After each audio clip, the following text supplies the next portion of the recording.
સૌ પહેલા તો આ ચિત્ર જુઓ તમે. કશું સમજાયું? ચલો હું સમજાવું કે એક વ્યક્તિ ગળામાં ભરેલું મધ લેવા માટે પોતાનો હાથ આગળ વધારે છે, પણ એને ખબર નથી કે જેવો એ અંદર હાથ નાખશે, ઘડાની અંદર બેઠેલો આ અપમાન રૂપી સાપ એને કરડશે. આપણા જીવનમાં પણ આવું થાય છે. આપણે જ્યારે કોઈ વ્યક્તિને ખૂબ જ પ્રેમ કરતા હોઈએ ત્યારે આપણાને એક એવી આશા હોય કે સામેવાળો પણ આપણને આટલો જ પ્રેમ આપે.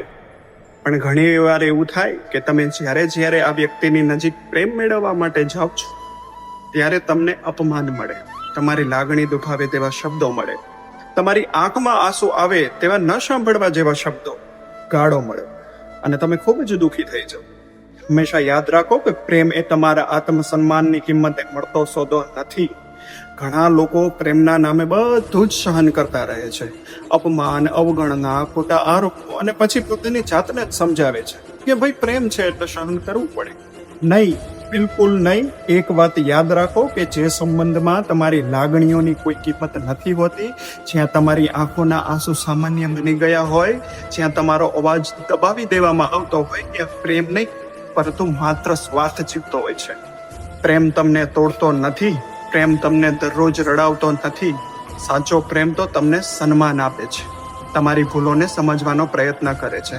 જો કોઈ સંબંધ તમારી સમજ શક્તિ કરતાં તમારી સહન શક્તિ પર વધુ ચાલતો હોય ને, તો આવા સંબંધને બચાવવા કરતાં પોતાની જાતને બચાવવી વધુ જરૂરી બને છે.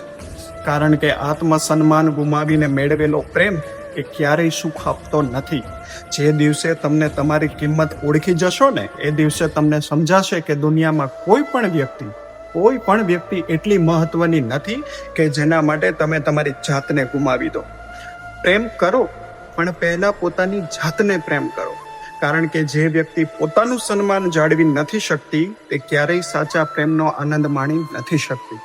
ખાવ આપનાર ક્યારેય તમારો ભાવ સમજી નહીં શકે. સાચો પ્રેમ તો એ છે કે જેને પ્રેમ કરતા હોય ને એને ક્યારેય હર્ટ ના કરશો, એને ક્યારેય ના રડાવી શકો. અરે તમે જેને પ્રેમ કર્યો હોય, જેને પોતાના માન્યા હોય, જેને દિલથી અપનાવ્યા હોય, એની લાગણી કઈ રીતે દુભાવી શકો? યાદ રાખો કે કદાચ પ્રેમ ઓછો વધુ હોય ને તો જીવી શકાય છે, પણ આત્મસન્માન કે પોતાનું સન્માન ઓછું વધુ હશે તો એના વગર નહીં જીવી શકાય.